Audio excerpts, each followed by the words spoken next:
તો મિત્રો પહેલાં તમે આ કિંજલ દવેનો વિડીયો જુઓ. માતાજીના નોરતા ભાઈઓ અત્યારે ચાલુ છે અને કિંજલ દવે માણસોને ગરબા રમાડવા માટે મિત્રો પ્રોગ્રામ લીધેલો છે અને એની અંદર ભાઈ કેવી રીતે પોતે જે છે એ ડાન્સ કરે છે અને પોતાની જે કમર છે એ કેવી રીતે હલાવે છે. શું ભાઈ સ્વાભાવિક છે?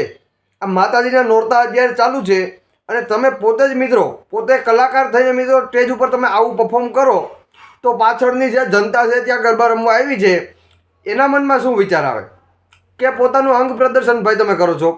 આમાં કાંઈ સમજાતું નથી મિત્રો. માતાજીના નોરતા અત્યારે ચાલુ છે અને કિંજલ દવેનો વિડીયો બહુ અત્યારે વાયરલ થાય છે ભાઈ, જેમાં બધા લોકોના મનમાં અલગ અલગ વિચાર આવે છે અને ઘણા બધા લોકો તો મિત્રો નેગેટિવ કોમેન્ટ પણ કરે છે, બરાબર? તો ખાસ કરીને મિત્રો તમે શું આ વિડીયો જોઈને કેટલા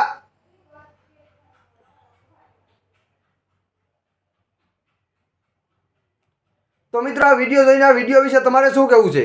ખાસ કરીને ભાઈઓ જણાવવાનું ભૂલશો નહીં અને વિડીયોને બનેલો બીજા લોકોને શેર જરૂર કરજો.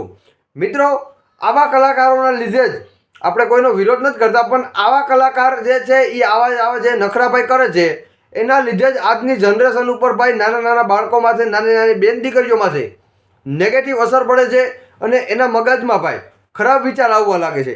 કારણ કે તમે ભાઈ વિચાર તો કરો, ભારતીય સંસ્કૃતિ આપણી છે, માતાજીના 9 નોરતા એટલે ભાઈ 33 કરોડ દેવી દેવસ્થાનોનો આ નોરતાની અંદર વાહો હોય અને ગરબા રમવા માતાજી પણ આવે, પણ તમે પોતે જ આવી રીતે ગરબા રમવા માંડો. આને ગરબા ન કહેવાય ભાઈ, આને રાસ કહેવાય નહીં, આને ડાન્સ કહેવાય. ડાન્સ કહેવાય, ગરબા ન કહેવાય. નોરતામાં ગરબા રમવાના હોય, ડાન્સ ન કરવાનો હોય.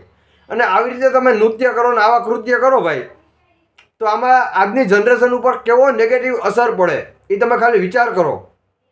તમને આ વિડીયો જોઈને કેવો લાગી જશે ખાસ કરીને જણાવવાનું ભૂલશો નહીં. વિડીયોને બનેલો બીજા લોકોને જરૂર ભાઈઓ શેર કરો અને ચેનલ ઉપર તમે લોકો નવા છો તો ફટાફટ જઈને આપણી ચેનલને સબસ્ક્રાઈબ બટન દબાવો અને મળીએ કે નવા વિડીયો સાથે. જય માતાજી.